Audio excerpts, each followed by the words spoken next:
Welcome to the October 26th meeting of the Sedgwick County Stimulus Review Team.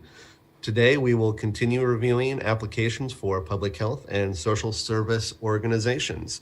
We have some new applications that have come in over the last week, so we'll get into that. But before I toss it over to Brent, I'm going to take a quick roll call. Brent? Here. Hope? Here. Melody? Here. Jane?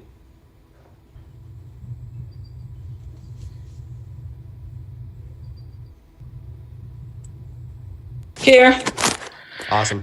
Mark? Present. And Kyle? Here. Dr. Walker, are you with us yet? Hearing no.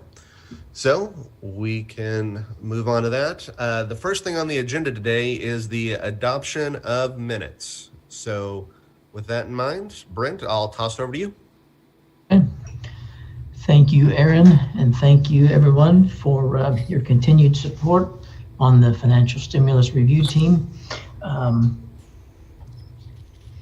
will officially call this meeting to order on a beautiful day in South Central County. Yes, it is. Yes. It's a good day to be inside looking out. Yes. As Aaron mentioned, we do have meeting minutes from our meetings on September 24th through October 5th. We can take them individually, or we could entertain a motion to approve those meeting minutes. It's Thursday, September 24th, Tuesday the 29th, Monday the 28th, and Thursday, October 5th. And I guess Thursday, October. And then also on Monday, October 1st. I do have a correction that needs to be made. Okay. The correction is on October 5th. In the notes, it's just semantics. It notes the African American Alliance, and it should be the African American Council of Elders.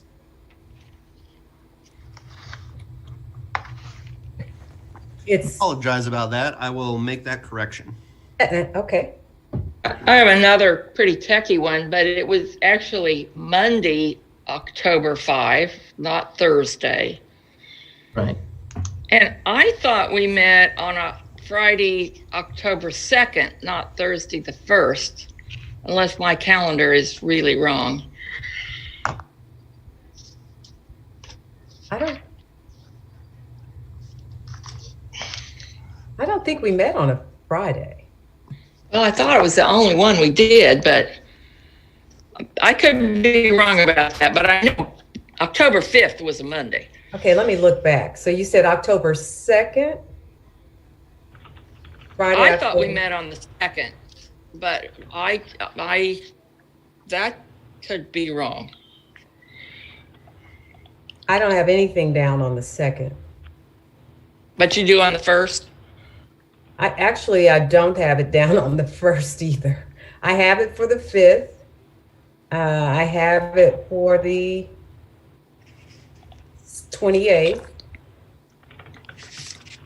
Yeah, I don't have a problem with those. Yeah, I don't have it though for the. I don't know. Does anyone else remember if we met on that Friday? We might have, but I don't think so.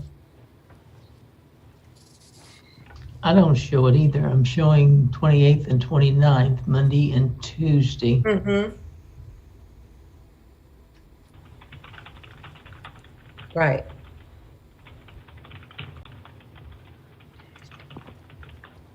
I don't remember if we did keep the regular meeting on Thursday the 1st. I don't have it down. I don't either, so. Mm-hmm. Maybe that's not real important, but.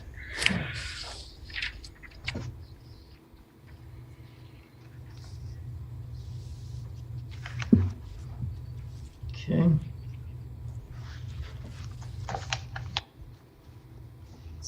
Any other modifications to the minutes? All right, I'm going back over the dates right now just to double check things. Okay. Thank you.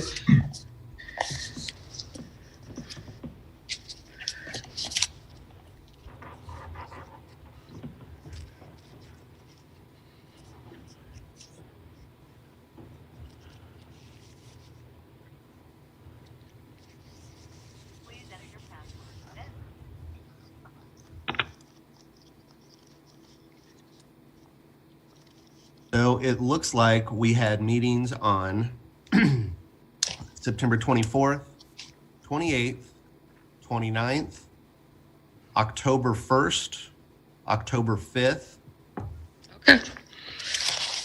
and then October 13th. Okay. So just change the 5th to a Monday.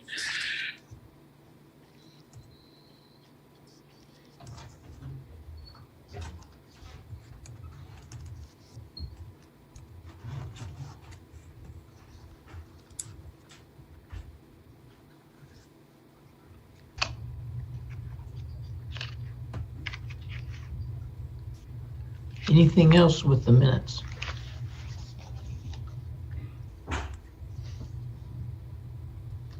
If not, I would make a motion to approve the minutes as stated with those changes that were mentioned.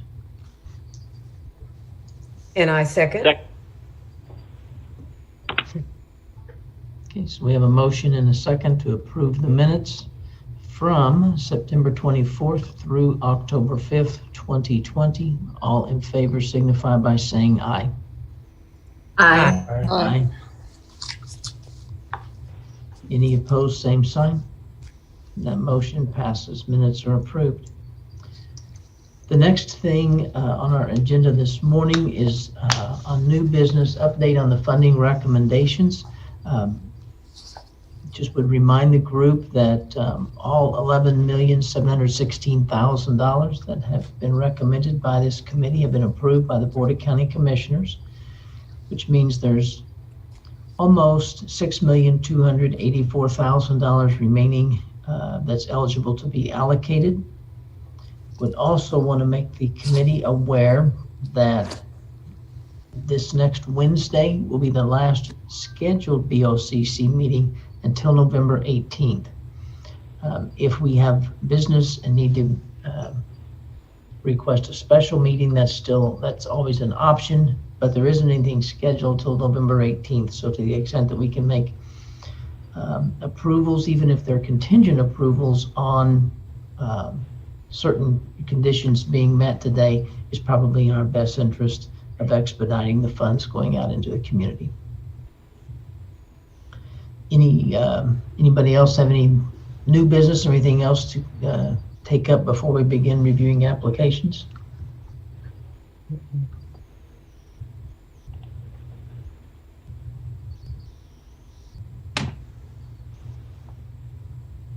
Okay, hearing none.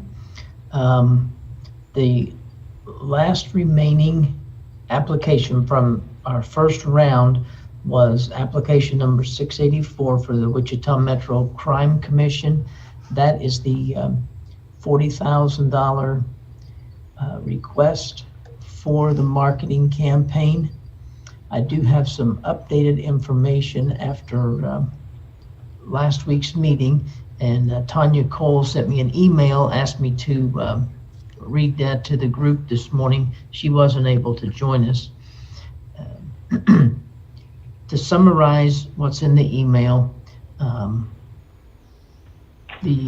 after a meeting that was held with members of the Black Alliance, the Wichita Crime Commission, and communications from Sedgwick County, there was a determination made that the Council of Elders was approved for money to communicate the mental health awareness, and then the other recommendation was approved for the marketing campaign through the African American Council of Elders. And I'll just read the next paragraph, it was determined that the Mental Health and Substance Abuse Coalition, in their application and proposal, will focus on messaging of mental health services to reach the Hispanic, Asian, youth, and low-income communities. Brenda Dietzman and Misty Bruckner said they would be happy to work with the Council of Elders on any message to the Black community, but would focus on the other four mentioned above, thereby making no duplication of messaging efforts, or messaging would be coordinated within the Black community. They further state that the Mental Health and Substance Abuse Coalition would use local vendors, including CML Collective and ABC Bilingual Resources. They did not have a vendor identified for the outreach to youth at this time. Brenda Dietzman would serve as project manager of the project. They hope to have materials and messaging solidified by November 30th to roll out, and all the financing administration will be handled by the Wichita Metro Crime Commission. So that was an attempt to answer questions and concerns about duplication of effort between the Black Alliance Crime Commission and Sedgwick County Communications.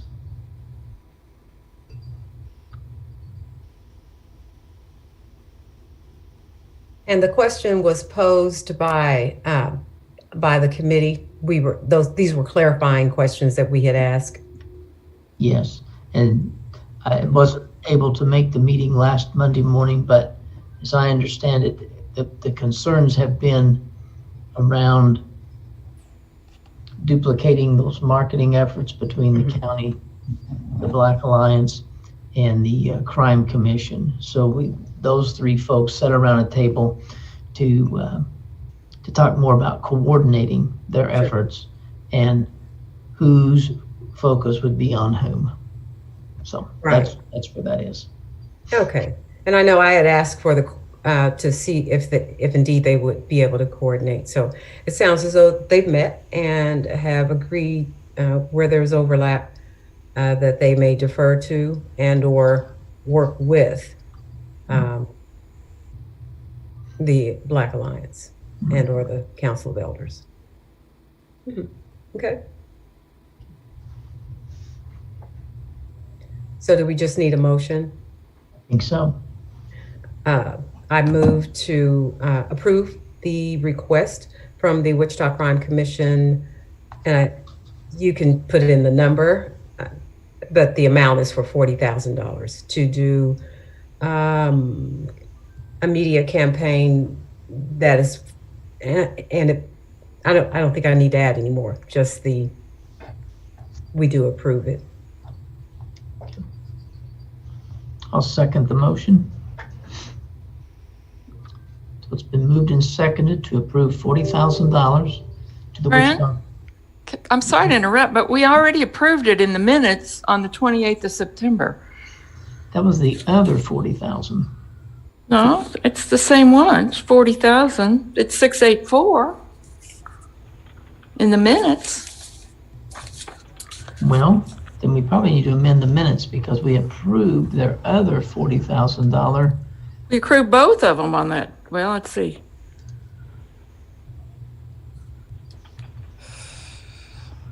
Well, 684 shows in the minutes it was approved. Okay. Well, I think, let me look back. 679, according to the minutes, was tabled.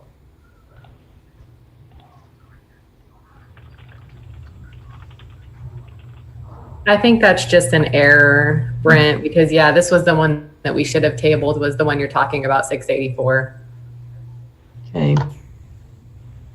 Yeah, 679. I don't think so. I think we did approve this one.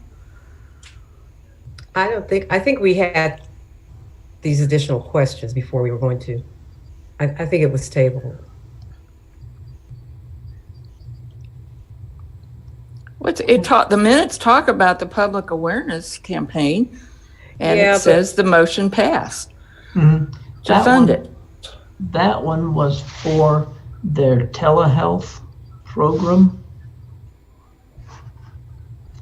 Well, specifically focused on folks suffering from mental illness and substance abuse.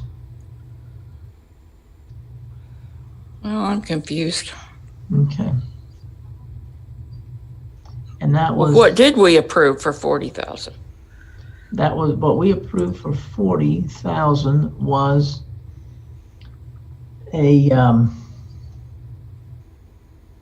they were working also with the Mental Health and Substance Abuse Coalition, some funds to improve telehealth due to the,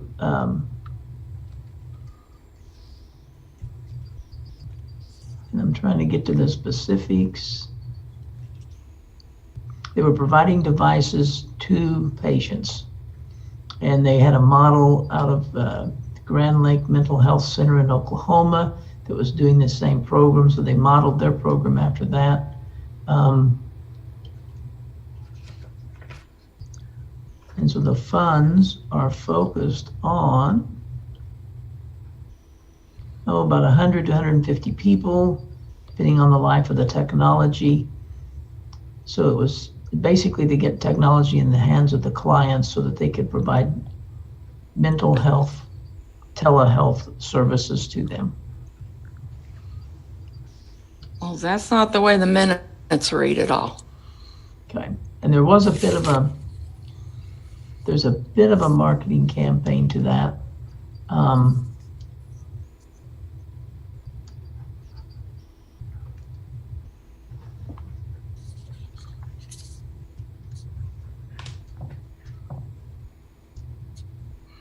Well, there's a 678 that was 60 for mental health, IT for mental health support. Right. And we didn't approve Right. that one at that meeting, but then it goes on to 684 and says it was for public relations for the African American Latina community with public awareness program. And it says we approved it.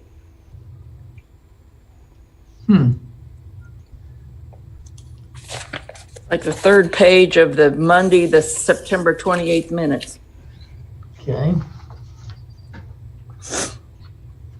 You can always go back to the video Yeah. Or- and look at the conversation. And just to provide context, the minutes were made from the YouTube videos. Yeah. Let me look at this.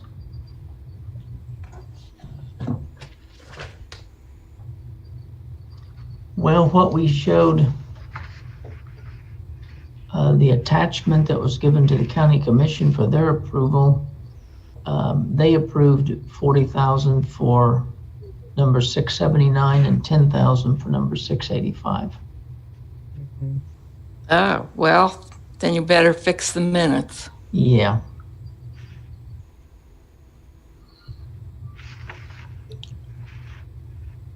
Okay.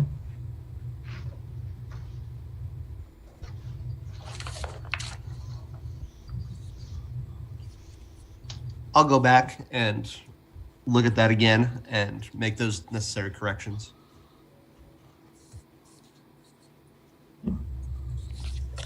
And so how does the,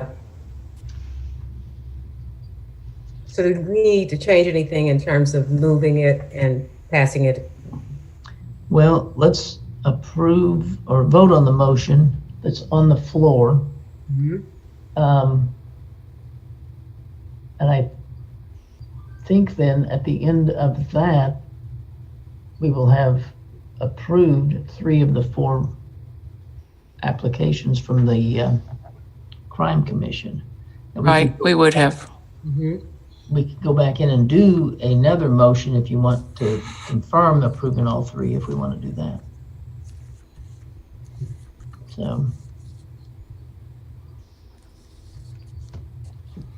So let's vote on the motion for 684. If we need to then take up another one for 679 to make sure that we've confirmed that approval, we could do that. So right now we've got a motion and a second on the floor to approve application number 684 for $40,000 for the marketing campaign for the Wichita Crime Commission. All in favor signify by saying aye. Aye. Aye. Aye.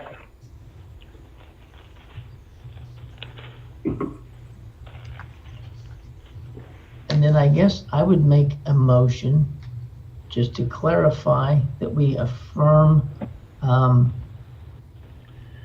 guess a motion to affirm that we've approved the Wichita Metro Crime Commission request for $40,000 for their telehealth proposal that was in application number 679. Second. It's been moved and seconded to affirm the approval of application number 679 for the Wichita Metro Crime Commission in an amount of $40,000. All in favor signify by saying aye. Aye. Aye. Any opposition? Okay, so I think the minutes will then reflect that we've approved 679, 684, and 685 for the Crime Commission. Total award would be $90,000, $40,000 for 679 and 684, and $10,000 for 685.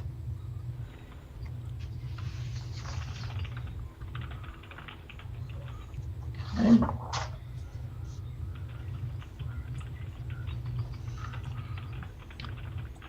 The next one on the list is Comfort Springs Home Care Services. Hope, do you want to visit about that? Sure. So this was, again, I had sent out some follow-up information yesterday from all the applicants that I received on Friday and over the weekend. This was the only one I didn't receive any feedback on, but we'll go ahead and go over the application. So Comfort Springs is a for-profit public health provider. They are requesting $11,000. That is made up of $6,500 in PPE, $750 in disinfectant cost, and $3,750 in work from home / IT costs. So their application talks about that what they're requesting is for is the assistance provided will help ensure that we can continue to provide care to our elderly clients in Sedgwick County. It will help us continue to be able to provide necessary medical supplies for our staff and clients to ensure their safety while minimizing the risk of exposure. It will allow us to continue to retain caregivers that go to work and expose themselves daily, and it will allow us to continue to meet offset incurred expenses with reduced income so we can continue to operate and provide the care that keeps clients safely in their home. So the follow-up questions that I sent, just so the group kind of knows in case you guys have these additional questions, was they had talked about in their application that they needed some assistance with payroll cost for the extra time that some of their caregivers were given due to COVID, but I don't see where they specifically asked for that in one of the buckets. I asked if they could explain the work from home / IT bucket, and then also I just wanted to confirm it was for Sedgwick County residents only. So with that, that is all I have on that application. That we could approve what's here, correct? Yes. Because this doesn't include payroll. Correct, yeah. It's just they're asking for the PPE of $6,500, disinfectant cost of $750, and then work from home IT of $3,750. So yes, we could approve that. I was trying to be very thorough with my questions this time. I try to think ahead of what you guys are going to ask. I'm starting to learn a little bit, but You are. Well, I move we approve the application as submitted for $11,000. Second. We have a motion and a second to approve the application for Comfort Springs Home Care Services, LLC, DBA Comfort Keepers of Wichita for $11,000 as submitted. All in favor signify by saying aye. Aye. Aye. Aye.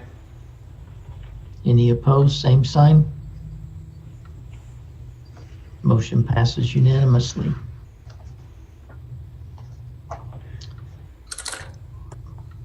Next one on the list is Catholic Charities, Inc., from the Diocese of Wichita. Oh, okay. So So this application is asking for a total amount of $56,855. They are a nonprofit social service provider. They're asking for $1,500 in PPE, $4,100 in disinfectant costs, $5,525 in work from home IT costs, and then $45,730 in the any other emerging needs bucket.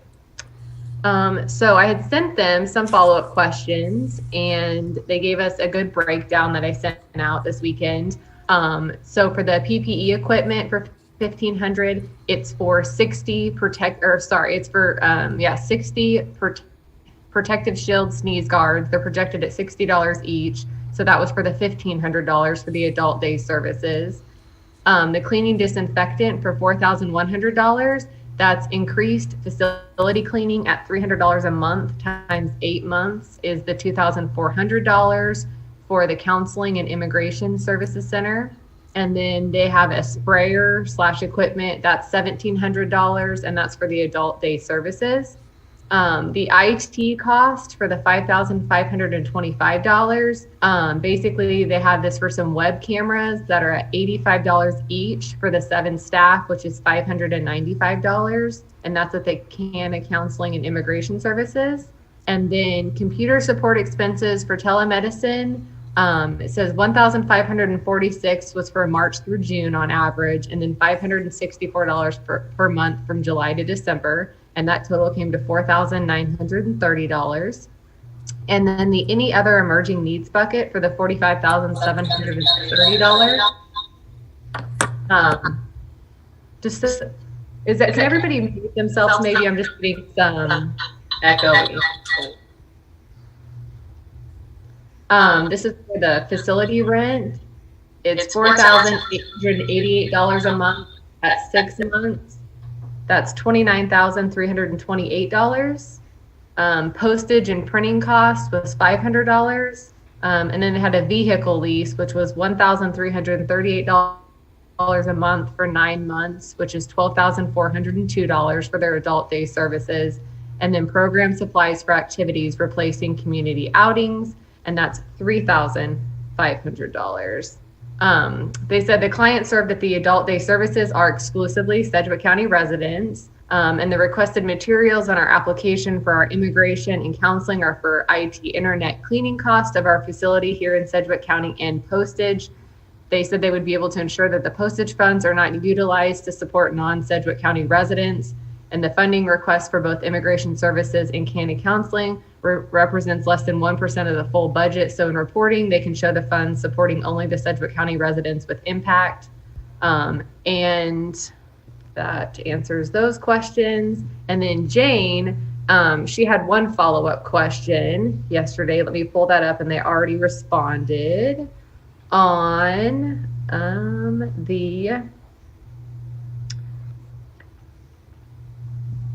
her question was on the facility rent.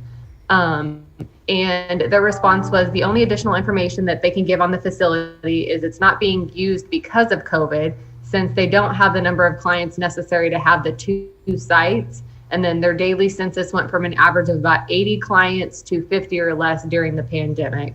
And so that's how it's related to COVID. But it doesn't qualify, I don't think.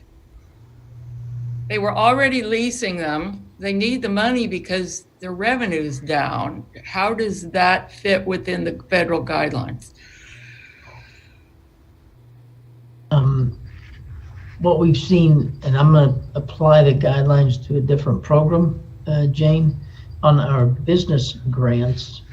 If businesses were closed due to COVID but had ongoing expenses as a result, so rent is an eligible expense in that case, or other operating expenses or utilities can be reimbursed. Those expenses can be reimbursed while the business was closed. So that may be a way to apply that to this.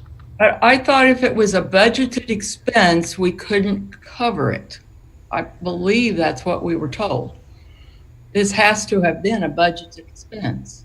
Mm-hmm. And help me, correct me if I'm wrong, Lindsay or Kevin, but that's a restrictions that specifically applies to local governments. The lost revenue component and the budgeted expense both apply to government.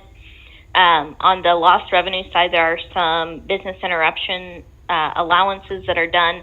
My only question would be if our subrecipient agreement covers that. And so I probably would defer to Kevin on that, or maybe if you guys can table this for a moment, move on to something else, we can do some research. Okay. Yeah, I haven't reviewed that subrecipient agreement on that. Mike Fessinger was the one that did that up, so I'd have to review it. And before we move on, if we choose to table it at this time, I do have another question, and it has to do with the sustainability of the vehicle leasing. So are they're just going to end it in December 30th? And I just, I wonder, for the service that they're providing, is it going to be sustained after that, since it's associated with the program, and I don't know that it's solely COVID related. That's my question. Okay. You can follow up on that.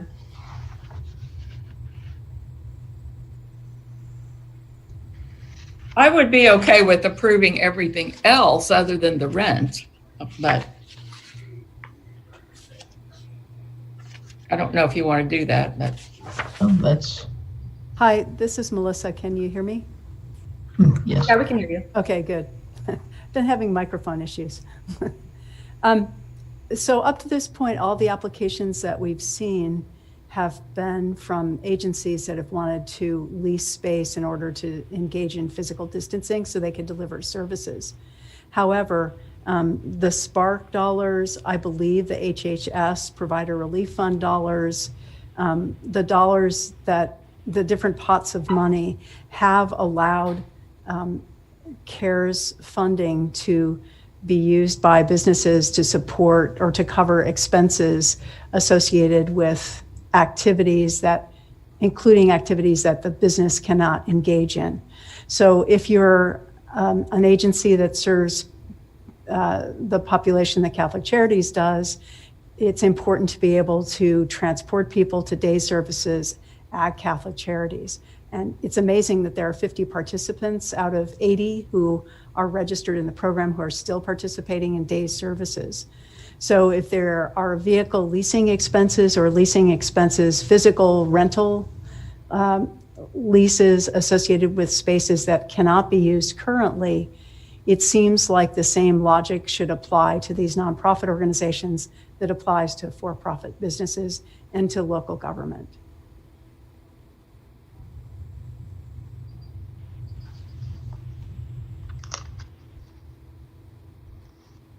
You're still going to need the vehicle and the space in the future.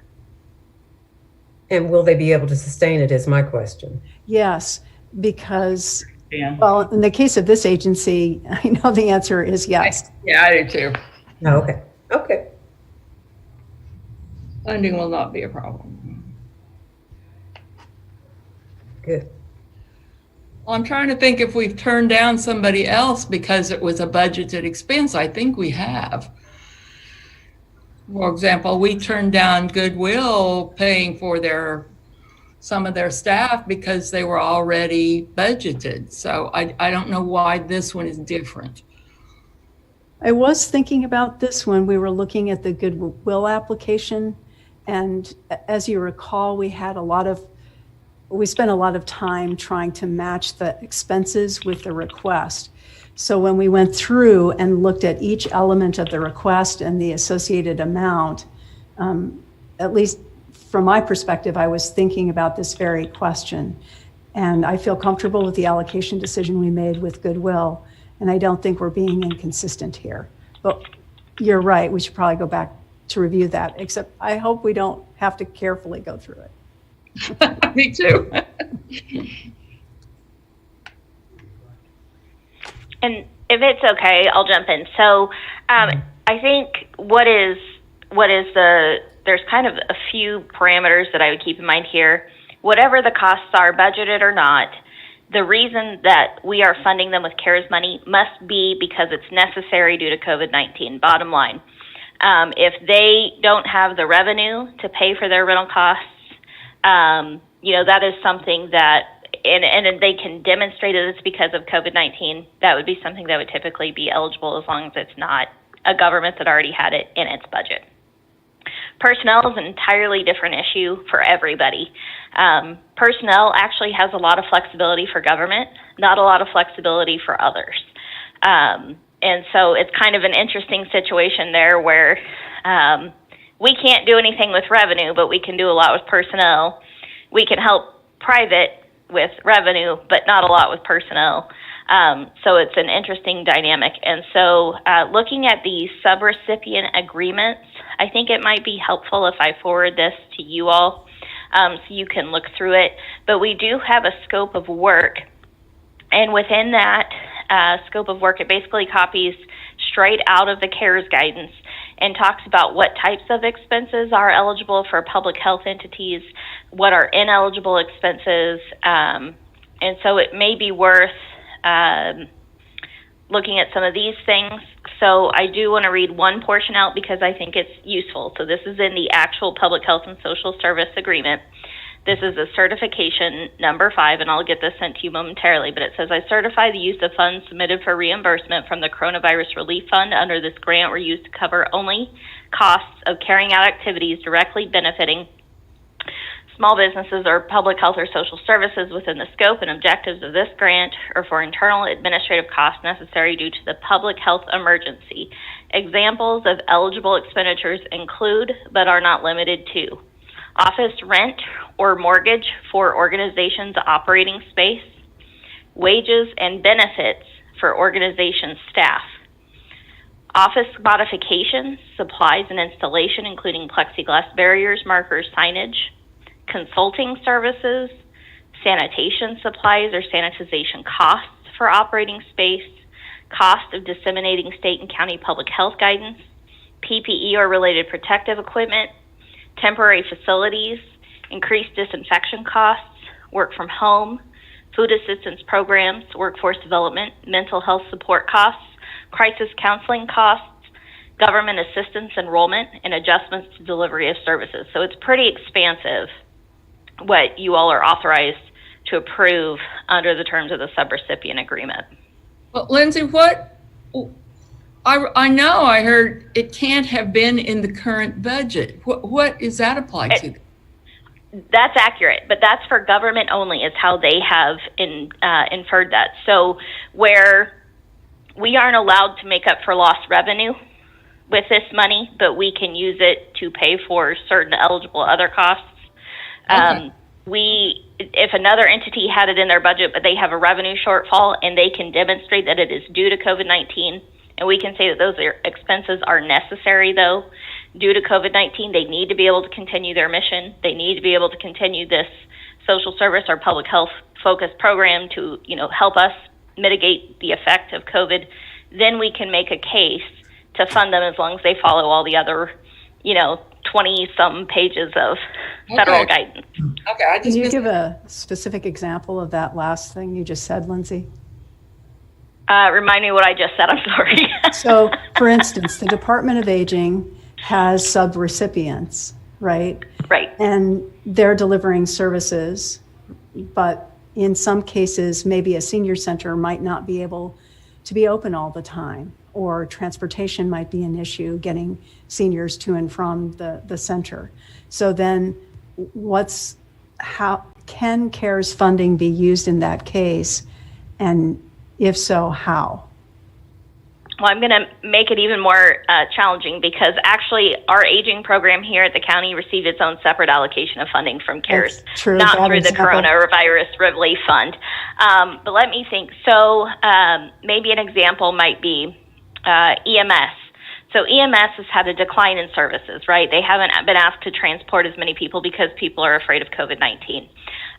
They may have expenses in their budget for PPE or for other things, because they are typically in a situation where they're having to wear PPE to assist clients, right? They need masks, they need gowns, they need whatever the case may be. But they have an influx this year because they have to treat everyone as though they may have COVID-19. And so they're using extra protective gear. So what we're having to do is basically figure out what is the difference. What would they normally buy? And what are they buying this year? And then we're allowed to cover that difference. So we aren't allowed to pay for our normal budgeted PPE costs, even though it's a very eligible expense. But because it was in our budget as a government, we can't do that even though they've had a decline in revenue. So that's kind of how it works for us. Now, if it was a private EMS delivery service and they came in and had revenue loss, we might be able to be more helpful to them because they're private. They don't have the same set of specific guidelines imposed on them that we do. Okay, so nonprofit organizations are incorporated private entities. Well, for purposes of this, since they're not government, they are not subject quite to the same level of rule we are now. That doesn't mean that we can go in and do revenue replacement for them. The guidance is very specific that it needs to relate to business, and in fact, the guidance specifically says small business. So if we wanted to try and do something more grandiose to like backfill a for-profit hospital's revenue loss, that might be a problem. But thankfully we haven't had to deal with that, but that would be an entirely different issue where we would absolutely want to bring our consultants in to help us understand how to apply that. I think it's time to bring the consultants in. These nonprofit entities that are applying to us, for the most part, are like small businesses. Catholic Charities is pretty large as local nonprofits go, but compared to a small business, it's probably in the small business category. Nonprofit organizations are private. They are private entities. They are not small businesses in the way that you're thinking of, but I teach my students that they are small businesses and they have to be profitable. So this is an expense that Catholic Charities is incurring, and it doesn't have a source of revenue to cover it because agencies are using, the person-served dollars are being used to cover the cost of the transportation. So they have these vehicles, they're sitting, they still have insurance on them and so on and so forth, and they can't cover that cost because there's no matching revenue source for it. The same is true for the day program services. So those services are reimbursable by Medicaid. If you have 50, not 80 people participating, you still have costs associated with those day services, but you're not generating sufficient revenue to cover those costs. So the argument would be that CARES funding should be available to cover the cost of delivering services, transportation, and day services. I think the issue with expense is easy to make the case to cover expenses. I think the challenge becomes when we try and get into a situation with revenue replacement with nonprofits, if that makes sense. Say and more. I think part of that, so one of the distinctions that we've had, and I'll go back to the business grant program, and Brent can jump in if he wants, but on the business program, we have specifically said with those $5,000 safe operating grants, they are not allowed to use that for lost revenue. They must demonstrate that they have had increased expense related to COVID-19, and that's what that money can be used for. And so that is, I guess, what I'm advocating here is so long as it relates to increased cost due to COVID-19, and that can be demonstrated, and those are, we believe they're or your team believes they're necessary due to COVID-19, and then the commission approves that, then that would be an eligible reimbursable cost. What we can't do is necessarily get into the business of replacing revenue. So if I normally bring in $200,000 in donations or contributions in a month, and because of the pandemic, I'm cut to $100,000. What we can't do is step in and backfill that missing $100,000. Now, if in the period of that time they've had an increased food assistance, maybe a program that they're providing, or they need mental health services provided to their clientele, or if they're sending their people to work from home and they incur those expenses, that's where we can come in and help, is to help reimburse them for those costs, not for the lost revenue. Hope, based on Emma's email, what is your interpretation of why they're asking for these dollars for the day program and for transportation? For the just for the transportation in general, is that kind of what you're asking? She didn't necessarily say exactly what they were for, but I did tell her in the email when I had sent it initially that it had to be for expenses that were incurred because of COVID, or something extra had to be because of COVID. So she didn't say specifically what the vehicle lease amount was for, if it was for an additional or because they had more residents or anything like that. She didn't actually clarify on that. Okay, I could be off base here, but I'm guessing the transportation costs are related to the day services. Is that your understanding? Yes, I think in the email, let me see. Yeah, I'm scrambling to pull up the email too. Because she did a really good job of kind of putting the program beside it. So let me see. She did. How many times have I? It should says the vehicle lease, she says adult daycare. Yeah, it says adult day services, yeah. Okay, so they're still serving 50 people in the adult day program, which means they're still transporting, or somehow those people are getting to the adult day services because they're fixed. I mean, they have to go to a location for those services, correct? Yes.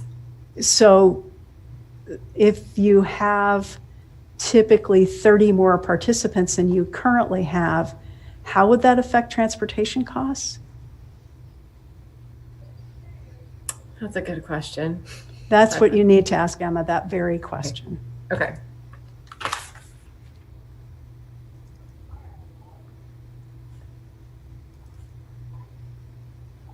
And given the thoroughness of her response to your first set of questions, which were all very good, my guess is she'll have an answer. Yeah, I'll see if I can shoot it to her real quick, so maybe we could possibly get an answer while we're still on the call. That'd be good.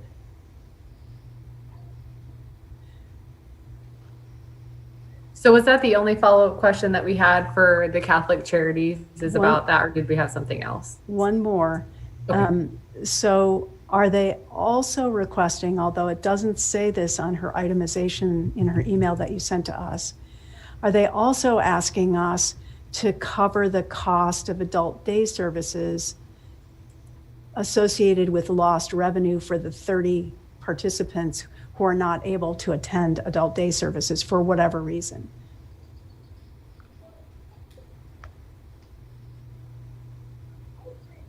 Okay.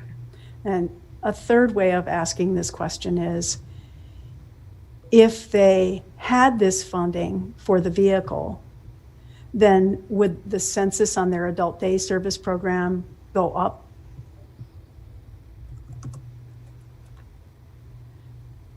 Lindsay, did I cover all our bases there? Yes, and I will send you, I'm sending you an email now of the original draft of the subrecipient agreements. And I've highlighted a couple of things in the transmittal note, and actually transportation services are explicitly authorized within the subrecipient agreement. So I think between what you've discussed and the questions that you'll ask the diocese, I think you'll be in good shape. Yeah, you can't get to, if you can't get to services, you don't get services. That's a problem. Well, and because so many services are provided in-house, you know, that's not necessarily a safe way to do it.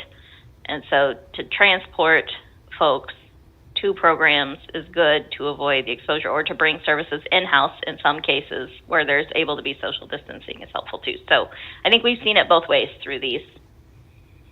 Okay. Thank you. I think we got there. Okay, so Hope, you're going to reach out right now to Emma, and do we want to table this one and see if we have an answer before we close this meeting, and then we could take the entire thing up? Or We can approve part of it now. Let's be hopeful that we get an answer and we can take it up in its entirety later. Okay. Yeah, I just sent her the email, so she's usually pretty quick. Don't let me forget to bring it back up. I will not. I'm gonna put it right over here. Okay. Guadalupe Clinic is next. They've got a Right. $23,300 request for their telemed program. They are a public health provider and they are a nonprofit hospital. Just kind of like Brent said, they the request was all for work from home / IT costs. And I did ask a few clarifying questions, but they did do a good job kind of explaining how they got to that $23,300. So they are asking for 4 laptops at $1,200 each. So that comes to $4,800. They're asking for 50 remote capable glucose monitoring kits that will provide the equipment and supplies for 10% of their 500 patients that are either diabetic or pre-diabetic, and that's $12,000. And then funding of 100 remote capable blood pressure monitors that equips 10% of our patients with high blood pressure, and that's $6,500. And just a clarification, earlier in the application, they said 50 blood pressure monitors machines. And I did clarify that that was an error. They did mean to put the 100. That does come out and calculate correctly. So I just wanted to clarify that. And the other question I had asked was, I just wanted to ensure that it was for Sedgwick County residents. And they did ensure that it was for Sedgwick County residents. So with that, that is all the information I have on that.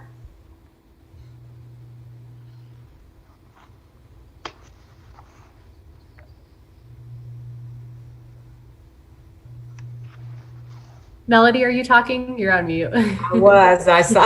I saw your mouth moving. I saw.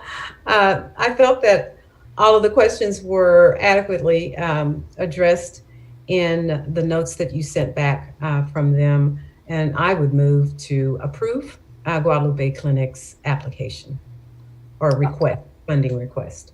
I'd like to second that motion. We have a motion and a second to approve $23,300 for the Guadalupe Clinic Inc., the proposal that they have submitted. All in favor signify by saying aye. Aye. Aye.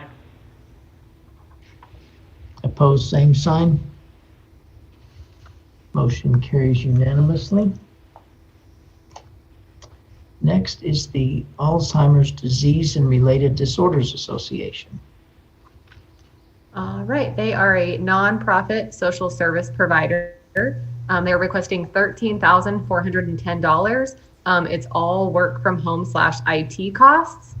The only additional question that I had sent for clarification to this was I wanted to, one, ensure that they were going to be for, so the laptop / technology that they're requesting, I wanted to make sure that it was for Sedgwick County employees who will be serving Sedgwick County residents. I had to send a couple follow-ups just to clarify that, but they did clarify that it would be for Sedgwick County employees who are serving the Sedgwick County residents.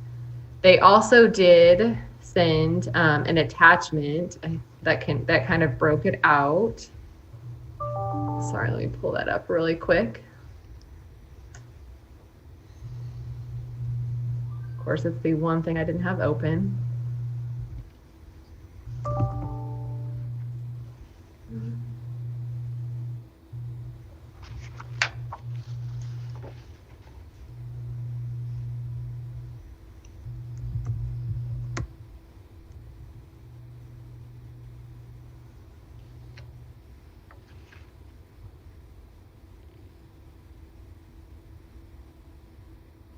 Sorry, bear with me just one moment.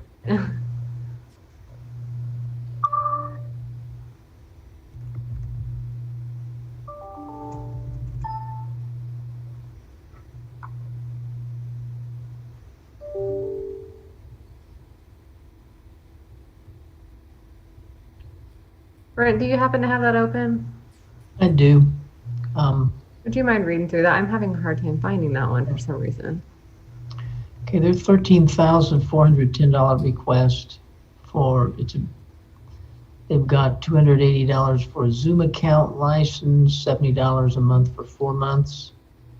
Some monitors for staff, printers, ink, Adobe Acrobat license for 8 users, computer speakers, a laptop for 1 staff member, a cell phone for 1 staff member. They're asking that it be paid for between July and December of 2020. Some internet hotspot charges and miscellaneous cords and supplies. So it sounds like the basic computer needs to be able to communicate remotely. Thank you, Brent. Sorry, it was at the bottom of the email. If I would have scrolled all the way down, I would have found it on the information I sent you guys. Sorry, it's a Monday morning for sure. I just wanted to clarify that, make sure I'm not, clarify that there was one error that they had on the spreadsheet for the computer monitors for the 6 staff at $210 each. That obviously doesn't calculate out to $1,300. They said it was just an error, but the $1,300 is a correct ask. And I have a question about the indirect cost that's at the bottom. It's included within their request. In the backup email that I asked him, he said that when they were putting this together, they weren't 100% sure what all of their exact expenses were going to be, and that since it was on a reimbursement basis, that's why they wanted to have that in there for any kind of miscellaneous indirect costs that they didn't actually put into this. So he said, obviously, if they don't have the receipts or the expenses for that, they won't put it in, but they do think that they will. That was the only clarification I had on the indirect costs. So it's similar to a contingency. They just are padding it in case they have additional expenses?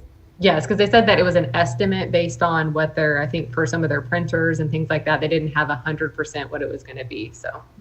Sure, okay.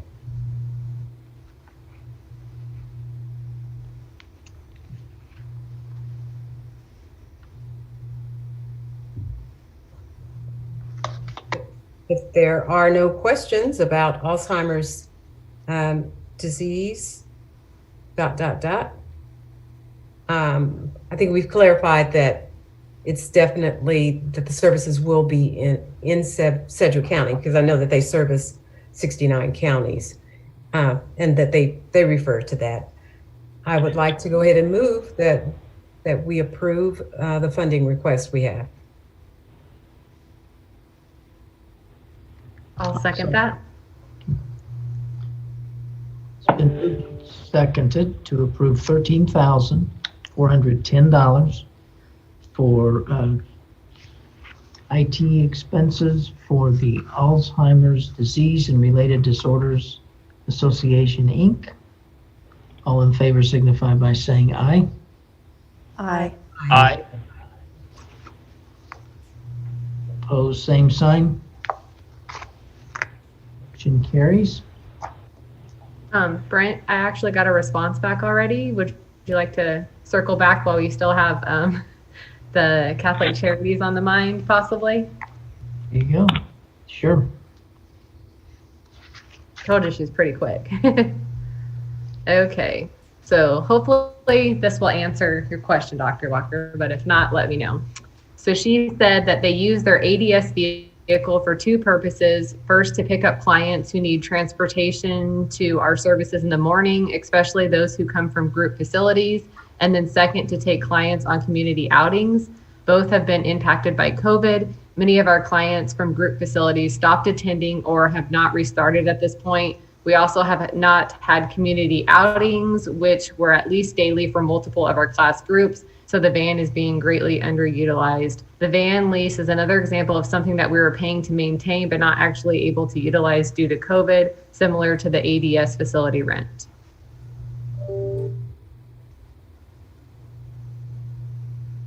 Was that helpful, Dr. Walker? Or did I need to ask in a better way? You asked it perfectly. Okay. Lindsay, we're back to you. I think these are allowable expenditures, but Okay. Lindsay's Well, and I gonna, have to apologize. I stepped away from a moment. Lindsay's going to push me back. I was So we're wondering if back, we're back to Catholic Charities. Hope will tell you what they said. Do you want me Okay. to? Do you want me to redo that? I knew you had walked away, Lindsay. I didn't know if you were back yet, so sorry about that. Sorry, I literally just walked in. I picked a really great moment. Okay, so the response we got back, they said, is that they use their ADS vehicle for two purposes. First, to pick up clients who need transportation to their services in the morning, especially those who come from group facilities. And then second, to take clients on community outings. Both have been impacted by COVID. Many of the clients from the group facilities stopped attending or have not restarted at this point. We have also not had community outings, which were at least daily for multiple of our class groups. So the van is being greatly underutilized. The van lease is another example of something that we are paying to maintain, but not able to actually utilize due to COVID, similar to the ADS facility rent. So my argument goes like this, Lindsay. The van is a sunk cost. You have to have a van if you have 50 participants, whether you have 50 participants or 80 participants, right? So the lease cost should be legitimate. What do you think? I guess if it was me making the decision, I'm not sure that I would find it as legitimate because I'm not sure how it's necessary due to COVID-19. It's necessary, but I don't know that it's necessary due to COVID-19. So I think maybe we need to understand that component. How is the expense necessary due to COVID-19? I get that the revenue's gone, Not all but the the expense revenues, itself. not all the revenue's gone, just the 30 participants who they used to be transporting who they're not now. I mean, I'm simplifying just so it's easier to think Sure. about. But a lease is a lease, no matter how many people you're transporting, right? But they've had the lease anyway, right? So how do we say that that expense is due to COVID-19? That would be the only thing. If you all feel like you can make that leap based on the data you have, or if you want us to submit that to Widow O'Brien's for review for your next meeting, we certainly can do that. So let's turn that question around just a little bit, the question you're asking. It's the expense exists, but a portion of the revenue is gone to cover that expense. But the expense, because a lease is a monthly thing and you have to pay the lease no matter what, right? But they don't have sufficient resources to cover the cost. I guess That's the widow. what matters to me is, so the time period for the CARES term is March 1st through December 30, right? And so if this was a cost that existed at the same degree before March 1st, and it's not going up or down due to COVID-19, we just need to be able to articulate how the cost is necessary due to COVID-19. And that's where I don't know that I have, bearing in mind that I was gone, I don't know that I have heard that justification. But again, if you would like us to submit to Widow O'Brien's, we can forward on the application with that question. So this has come up in a number of applications. Goodwill is not serving as many participants as it was before. I mean, agency after agency is not serving as many participants as it was before COVID. And yet we're allowing them to use CARES funding to cover the cost of leasing additional space to deliver classes or to deliver services. I see this cost in a similar kind of way. It's an ongoing cost, it's a sunk cost, it's a monthly cost. It's not a per person cost. Well, the way they pay for it is, right? So it's definitely directly related to COVID. And it's an essential ingredient in delivering services, whether you're an elder or somebody who experiences IDD or has some disability, probably need transportation to get to support services. And kind of see Lindsay's point of view. I mean, Goodwill didn't ask us to cover rent payments on their stores that have less customers coming in because they can't cover the rent payments hypothetically. It just makes me a little nervous. They did ask us that, but we didn't pay for it.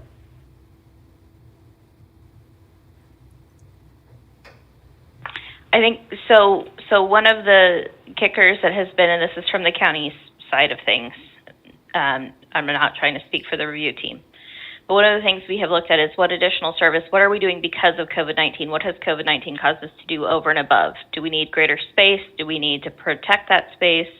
do we need more of what we currently have? What I'm hearing here would not meet our threshold to fund for a county program because it is something we're already paying. We wouldn't pay for ComCare Children's Services lease because they've already planned to pay for that, even though their revenue is just plummeting.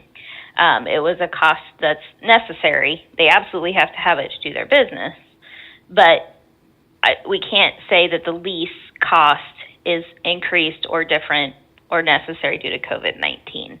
So I think if this review team wants to make that case, that is something the BOCC can consider. That is absolutely the case that I'm making. It is because of COVID-19 that the number of participants has decreased, but the cost remains. So I would make the same argument for ComCare.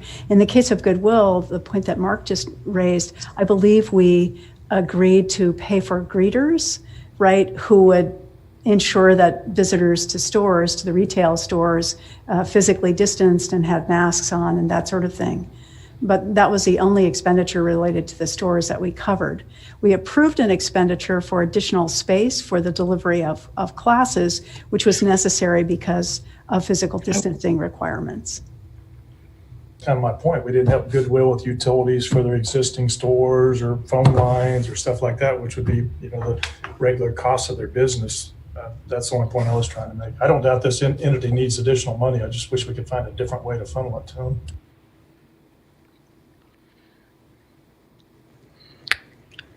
So what I'm hearing, Dr. Walker,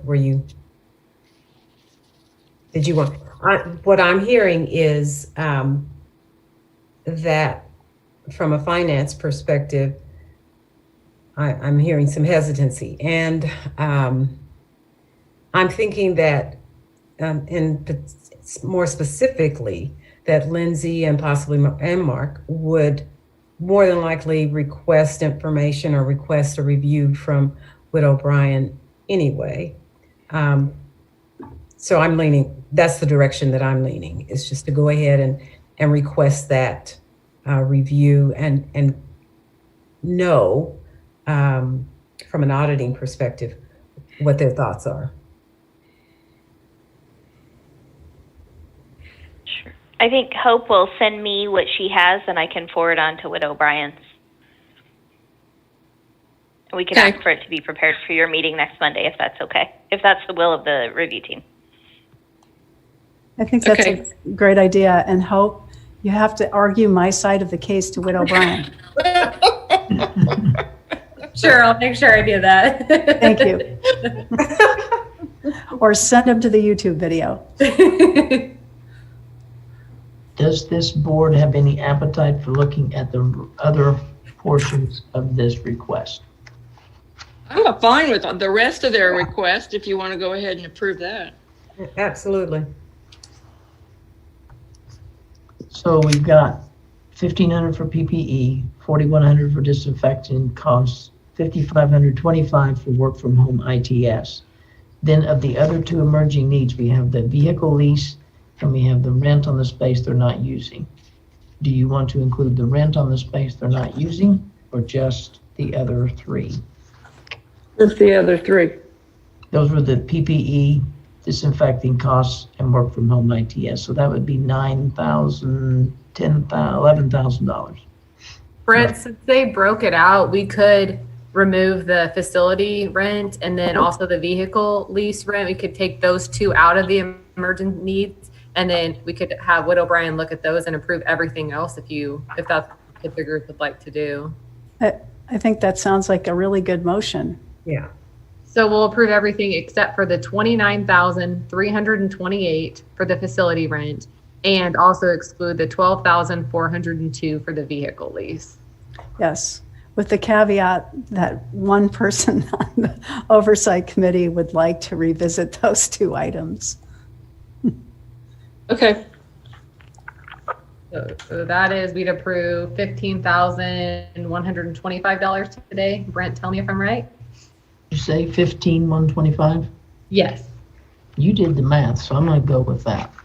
Okay. I better be right. So that's everything except the vehicle lease and the facility rent. Correct. Okay. You gonna make a motion like that? Sure. Okay. I haven't done one before, so I move that we approve the Catholic Charities in the amount of $15,125. Second. It's been moved and seconded to approve $15,125 for Catholic Charities, Inc., part of the Diocese of Wichita. That would be for PPE, $1,500, increased disinfection costs, $4,100, work from home ITS at $5,525, and the portion of the remaining portion of the emerging needs that does not include the rent on the facility and the lease on the vehicle. And that's $4,000. Okay. All in favor signify by saying aye. Aye. Aye. Aye. Any opposition? Okay, that motion passes. Brent, one more thing before we leave this. Mhm. So all anybody would have to do, Lindsay, and what Whit O'Brien should be doing in answering this question is find one counterfactual, one case where a unit of local government or some allocation that we made went for just exactly this purpose. That would be helpful, yes, although what I would then tell you is just because it got approved before, if it was done in error, it does not make it okay for us going forward. So, Oh, no. yes, it would be useful. I'm not saying that. I'm saying due Okay. diligence, they have to do that. Sorry. They have to look for that. Yes, that would be something going forward we would definitely want to focus on. Sorry, I thought you were trying to make a case like a lawyer and say, well, if there's precedent. Well, I think there might be precedent, but because this has come up and it's come up more than once, they need to review the applications, and you need to review the applications and make sure that we've been consistent with local government and with nonprofit organizations, as well as for-profit organizations. Well, I think for sure on the local government versus nonprofits versus private, we probably aren't going to be consistent because we are bound by slightly different rules. There's a little more flexibility for those private folks. But in terms of making sure that we're being consistent among local government and among those other entities, we can certainly do that for sure, if that's what you're asking. Yes. Yeah, obviously there are different rules for each of those buckets. Thank you. Thank you. Okay, the next agency on the agenda is the Quivera Council, Boy Scouts of America. They have a total request of $35,500. Hope? All right.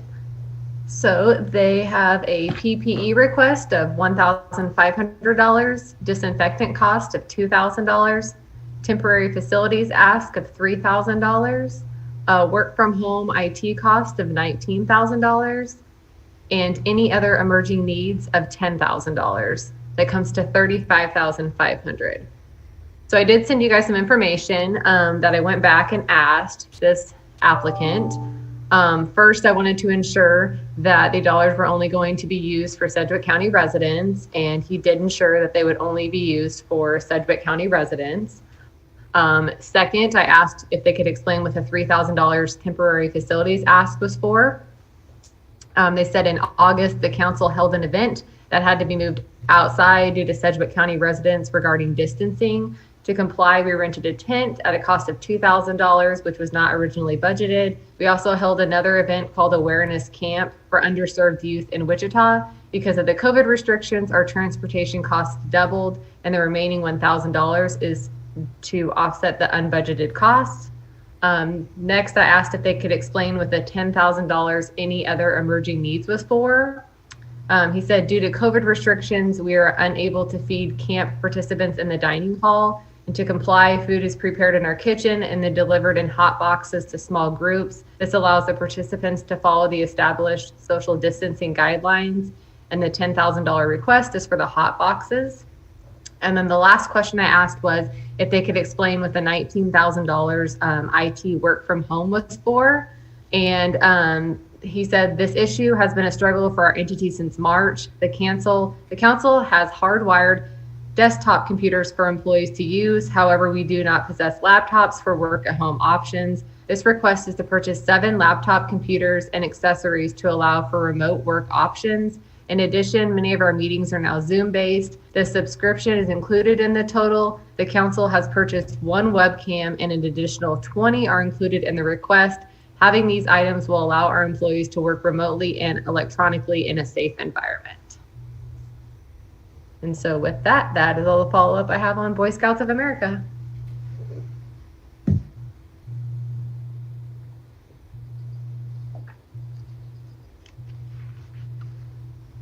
Do we have any additional questions?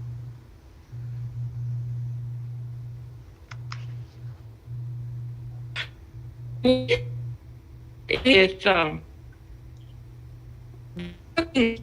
Sedgwick County, but they're transporting them to their camp, which is out of Sedgwick County. I'm sure the camp participants are not just Sedgwick County. Is that just a Sedgwick County rule rather than a CARES rule? And maybe the council doesn't want to get that picky? Sorry, Jane, will you ask that again? You cut out a little bit in the beginning. I'm sorry, internet is out at home. I did this on my phone and not. They're apparently cooking at home in Sedgwick County, transporting it out of the county to their camp. The camp is from boys all over the state, likely. Is the Sedgwick County only? Is that just a county rule that we can waive? That was one of the commission priorities. That it was one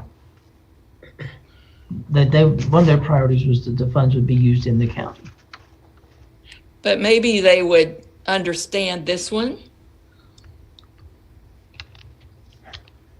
Possibly. I mean, I don't know. It doesn't quite fit in the guidelines. The 10,000 doesn't. Mm-hmm. But I see why they maybe had to do it.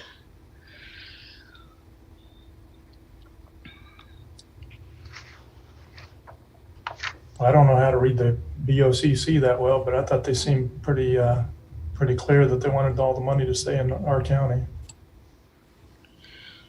Well, it's like part of that is, but part of it isn't. I don't know how you would be able to break that apart. Lindsay, with your multiple interactions with the VOCC, do you have anything to add on that? I know they did say it was for Sedgwick County residents when asked to clarify that, but I mean, that is a question for which. But their camps are not just Sedgwick County. They're from boys from all over the region. And they're not in Sedgwick County.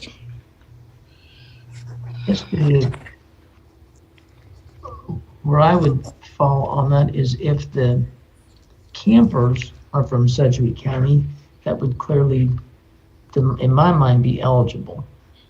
Well, some of them would be, but they won't all be. I mean, I really don't think they will be. I mean, my son went to those camps, and there were boys from all over.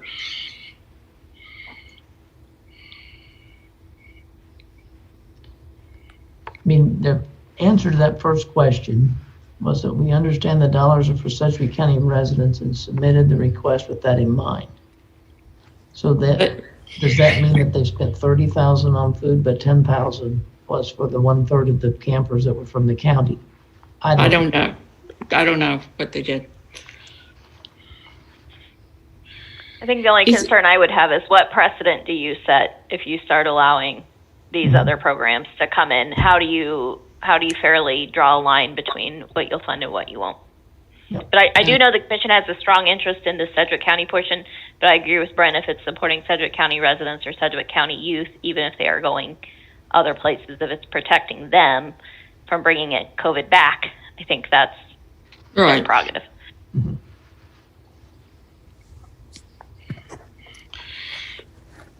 Lindsay, is there any issue that this organization is currently in bankruptcy?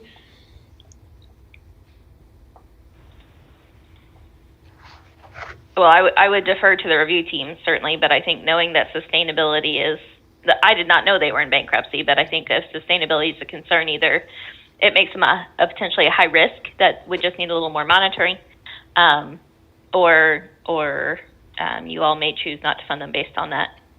Well, Let me chime in just a little bit here because I do know a little something about this. It's not the local councils that are in bankruptcy, and in fact, the national organization is the one that declared the bankruptcy in order to protect the individual local level councils from individual lawsuits going against them. So the local organization is not in bankruptcy, but the national organization is. Okay, that's helpful. Thank you.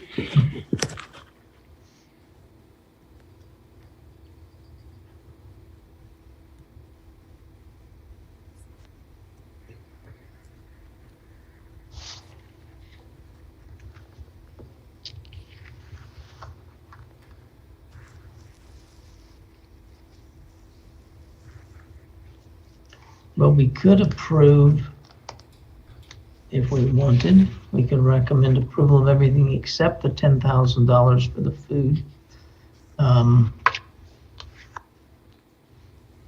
Leave that open. I mean, it would appear to me that they've already spent the money. They're not waiting to stand something up, waiting on this money. So that they could come back with a method of how they determine that $10,000 for Sedgwick County residents only. We could consider it at the next meeting. Okay.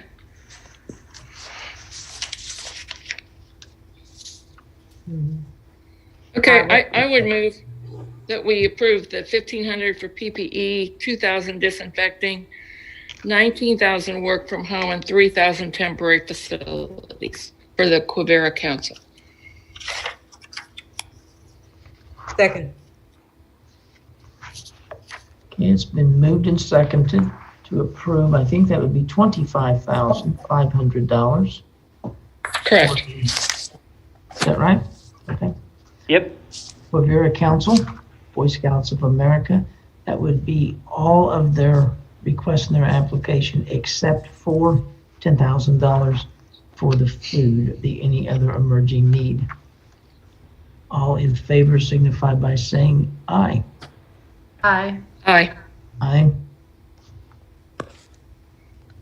And are we bringing that portion back, or are we just denying the food? I think I I meant was to going to follow up. Oh, okay. we'll give them a chance to explain how they determined that that was for county, Sedgwick County. Okay. Next on the list is, I think, Embrace of Wichita. Right. Okay. Yep. Embrace of Wichita is a public health provider. It is a nonprofit hospital / clinic.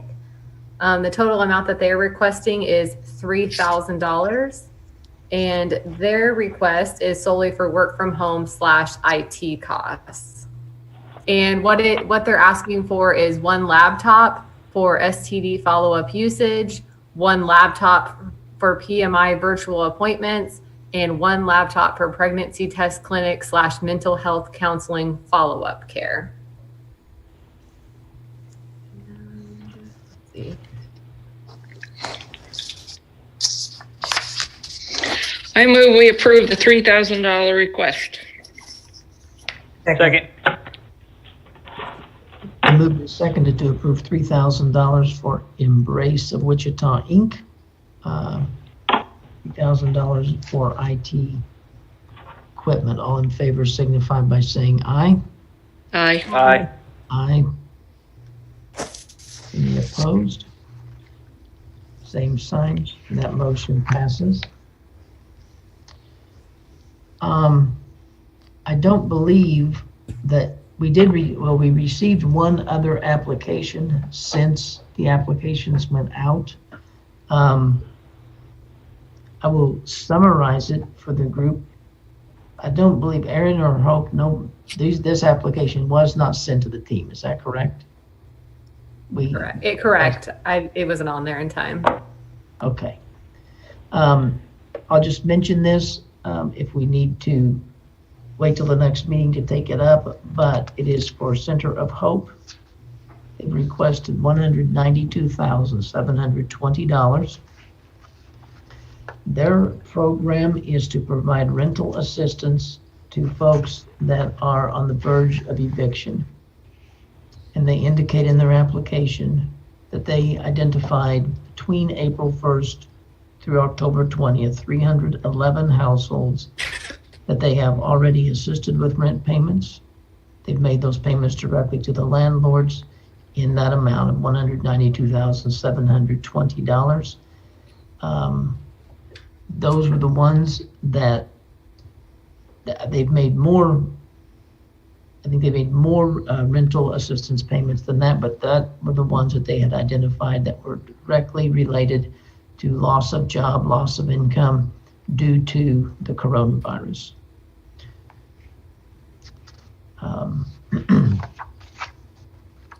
So that's the only one that we have outstanding. I don't know if that is enough information for this committee, or if you want to wait and see the full application, but that's basically the request, is to reimburse them for rental assistance payments.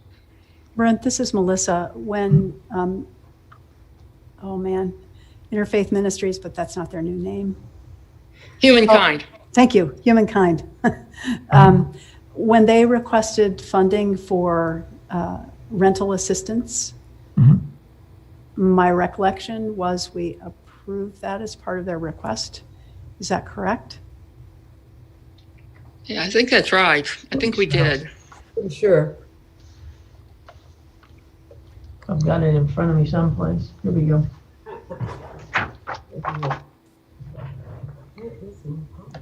We did. Their total award, $393,700.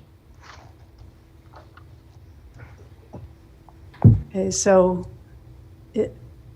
it seems like this fits. I agree. I'm really glad we've gotten something for rental assistance because it's clearly a need due to COVID. And this is a direct reimbursement. You're saying that they've already expended these. They've already paid this amount to landlords. Right. Yeah. And the only reason I brought it up now is because after Wednesday, we're going to be 3 weeks away from a commission meeting, unless there's a special meeting. So. Yeah. Can you state the amount one more time, Brent? Yeah, $192,720, 311 households that they have assisted. And those were the ones that they had determined were in danger of being evicted as soon as the eviction mandate is lifted. Those were the COVID, the ones that were directly related to loss of income due to COVID. Okay, so correct my numbers if I've got this wrong. I move that we recommend an allocation of $193,311 to Center of Hope for rental assistance. Fix the number if I got it wrong. Okay. $192,720. That is right. Thank you, Jane. Second. It's been moved and seconded to approve $192,720 to Center of Hope for their rental assistance. All in favor signify by saying aye. Aye. Aye. Aye. Opposed, same sign. Motion passes unanimously. That would conclude the applications that we currently have. Remaining, we have the two that we didn't fully fund today, Catholic Charities and the Boy Scouts. So Hope will follow up with them to get some additional information. I guess we have a follow-up with Widow Bryan's on Catholic Charities. The only other item I wanted to add, Brent, was when I spoke with Lindsay, she wanted me to relay to the team that Wesley has been reached out. We've reached out to Wesley just to see if they're going to submit an application or would like to. That was last week, and there hasn't been a response yet. But I know the team had brought that up several times, so I just wanted to let the team know that Wesley has been. We have reached out to them. Good. Where has the announcement, besides the county website, for the reopening of applications, where has it been posted? I think our communications team has reached out to the nonprofit Chamber of Service, to some through Active Age, to reach nursing home community. Trying to think of another agency that they talked about. Those and some others that are directly in these areas for public health and social services. So there's, in addition to the announcements at the meetings, they've reached out through social media and then directly to some of these other organizations. I think I copied Aaron and Hope last week on an email exchange I had with the Nonprofit Chamber of Service. They have a new website, which some agencies might, I had a hard time finding it. Is it posted there now, Hope or Aaron?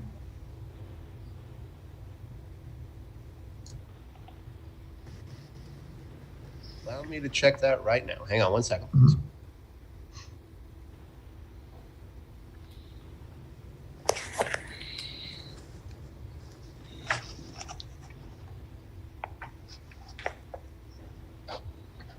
Because of that website change for the chamber, you might even want to just include the website address, the link to the announcement on their website in our communications, in the county communications.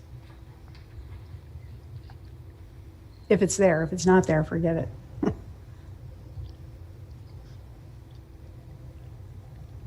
Or even if it's not there.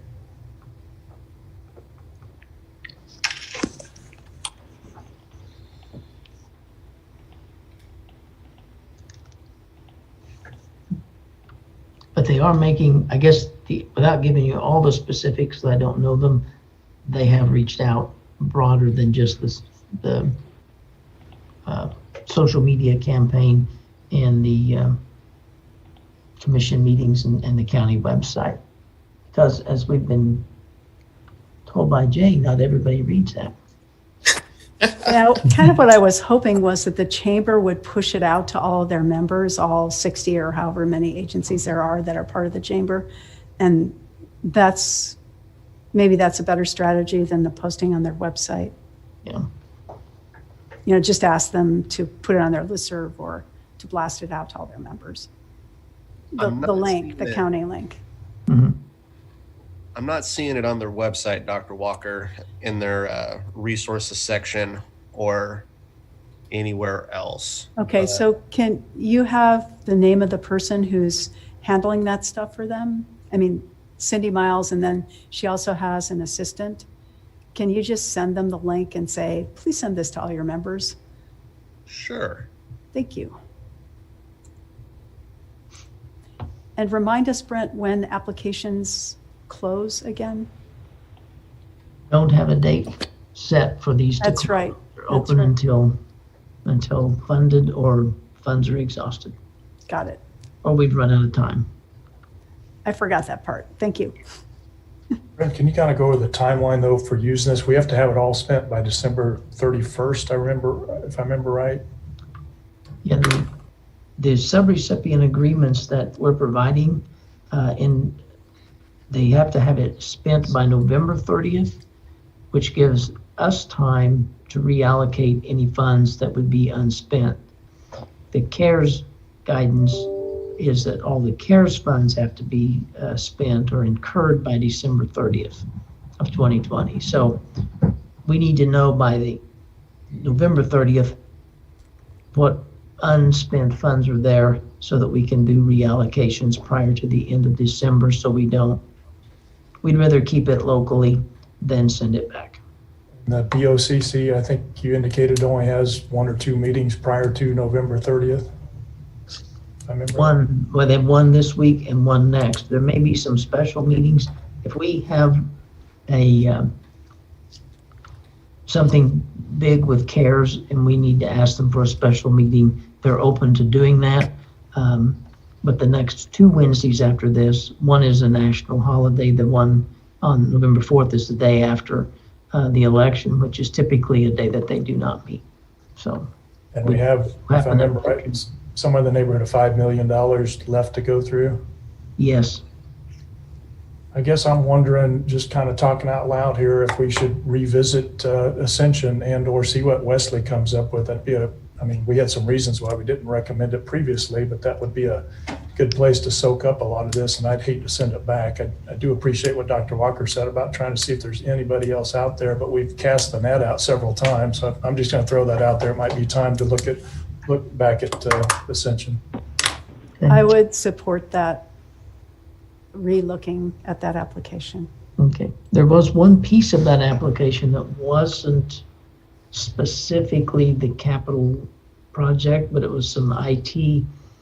Right, there was some IT, about $1.5 million, 1.9, something like that. Right. So we'll bring that up on our next meeting on a week from today, and we'll take a look at that. And maybe by then we will have heard something from the other hospitals and see if there's, because like you're saying, Mark, that would definitely take care of a lot of the funds.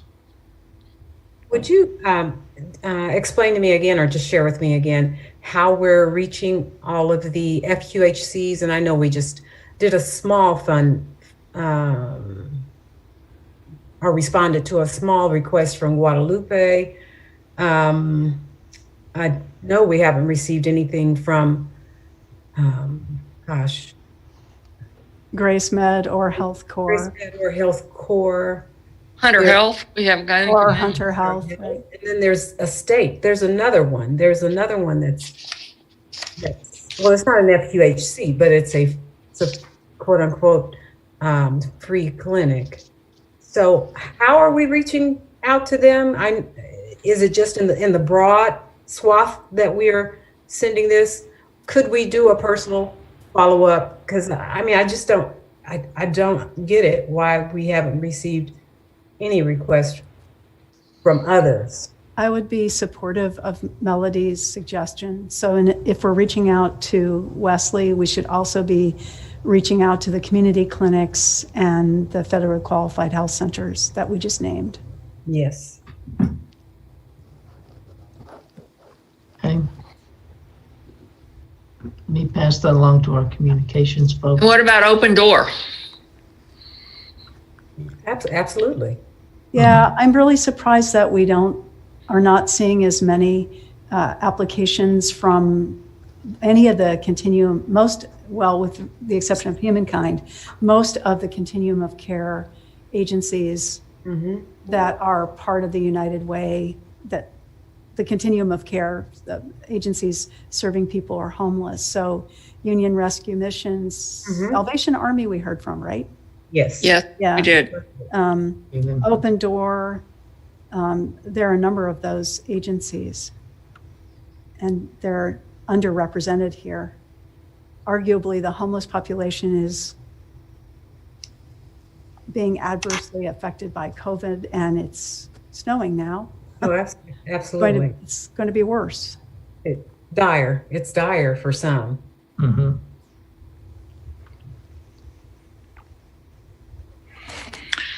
Brent, are these, is the money actually out the door, some of it, the early parts? At this, where we are right now is we've received grant agreements have been signed and returned, and now we're into the second phase, which is Shannon and Cassandra, our internal auditors, are reviewing the reimbursement documentation, receipts and so forth, to then issue checks. I don't know if the check has gone out yet or not. Hope would have a better handle on that since she controls those purse strings. The 2 people are doing all of that? That doesn't seem like enough for the paperwork they've got to be getting. We are stretched. I'll Just- I expressed that very early on. I could see it, see it building. Yep. And we get the very, very late night email responses from Hope in particular. Yeah. I mean, can't the county, you would think county staff to do this would qualify for CARES. I mean, these are going through all of this requests, and the documentation's got to take a lot of time. And we do Okay.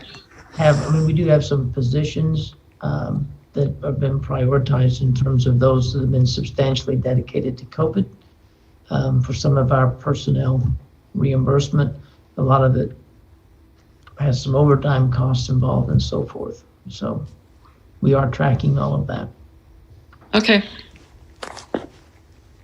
One other suggestion on reaching out to homeless agencies, so they are connected to each other through the United Way. So like the Nonprofit Chamber of Service, if the United Way could blast out the link to its continuum of care agencies, that would probably be the easiest way to reach them. Okay. Luella Sanders at the United Way can help with that. Okay.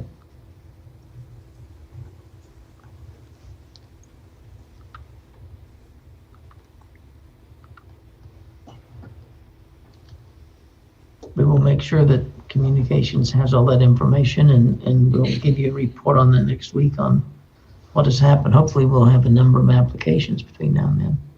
Okay, good. Okay. Anything else this morning that we need to take up?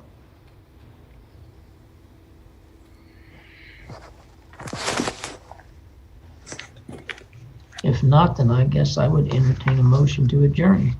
I move that we adjourn. Okay. Second, yeah. Okay. Been moved and seconded to adjourn. All in favor signify by saying aye. Aye. Aye. Aye. Meeting is adjourned. We'll see you all next Monday at 9 a.m. Thanks again. Thank you. Have good weeks.